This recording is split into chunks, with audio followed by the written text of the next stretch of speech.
Today's Spotlight is brought to you in part by presenting sponsor, First Community Financial Bank, the community bank where you come first.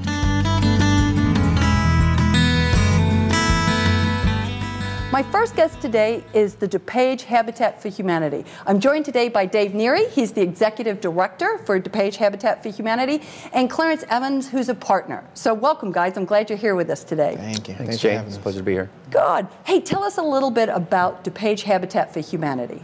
Well, DuPage Habitat is one of an affiliate of an international organization, Habitat for Humanity, ecumenical Christian ministry, and we build houses in partnership with community members.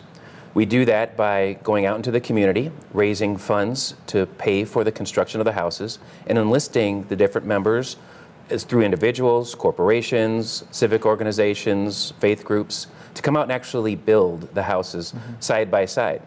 Then we also find partner families within the community, folks that are hardworking families, can't afford a traditional mortgage on a home, but need a stable place to raise their families.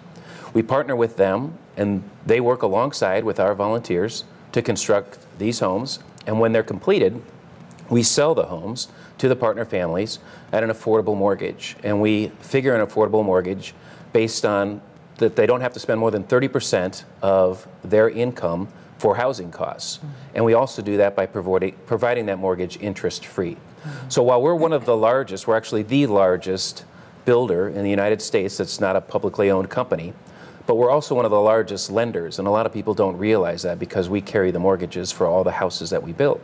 One of the things that happens is when those folks pay back their mortgages to us, that money then goes to build other houses. So it's a perpetual thing. It's a pay it forward. It's a pay it forward, Yeah. absolutely. And it's a hand up, not a hand out. So everyone pays for their house. Everyone puts in sweat equity. Clarence will probably be able to tell you a little bit more about that. But it's an effort, it's a community effort for neighborhood improvement. Okay. That's interesting because I think a lot of people maybe didn't have that quite clear, that you're not giving away homes, you are having and working with partners. So Clarence, tell us, how did you get connected with DuPage Habitat for Humanity? I actually first heard about Habitat in Bloomington, Illinois, Normal, Illinois. I went to Illinois State University there, and a friend of mine actually became a partner family there. So when I moved here from Naperville, into Naperville, I was able to go to the website and found some more information about Habitat here, and just on a whim just went to go check the information out, not really necessarily serious about it, but just to get some more information though too, and they welcomed me and my wife with open arms and gave us all the information that we needed, so it was awesome.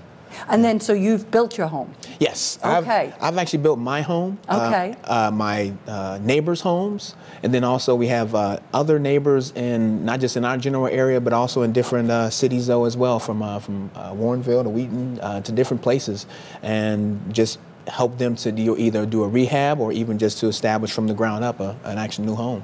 That's great. Yeah. Tell us, Dave, so how would I get connected? Clarence came in through the website, but how do people find out? Are there multiple ways that people come to your organization? Yeah, it's amazing that you asked that. You know, most people know of Habitat. Very few people, less than 2% in the area, realize that we're here, that we're building, that we're making a difference in their community, and that there's a need.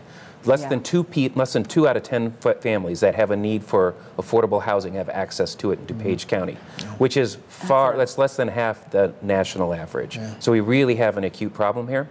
They find out through our website, through our outreach, through organizations, through opportunities like this, through faith organizations. We do a lot of advertising in church bulletins to let people know that we're here, but it's mostly word of mouth, and it's still a challenge. It's one of our biggest. Okay.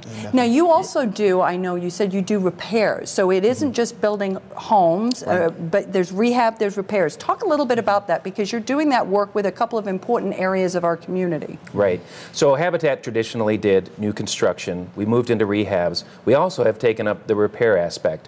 We own the houses that we have sold to families. The repair aspect, we go to folks that already own their homes. They have income challenges. They don't necessarily can't afford traditional repair companies to come in. We come in, help them repair their homes so that they don't fall into disrepair. A couple of main focuses in that, as you alluded to, is one is aging in place. You know, we have all this, the baby boomers are getting older, and there's a quality of life issue that we'd like to see people be able to continue. But sometimes they need help. Simple things like ramps, grab bars, also energy efficiency within the house.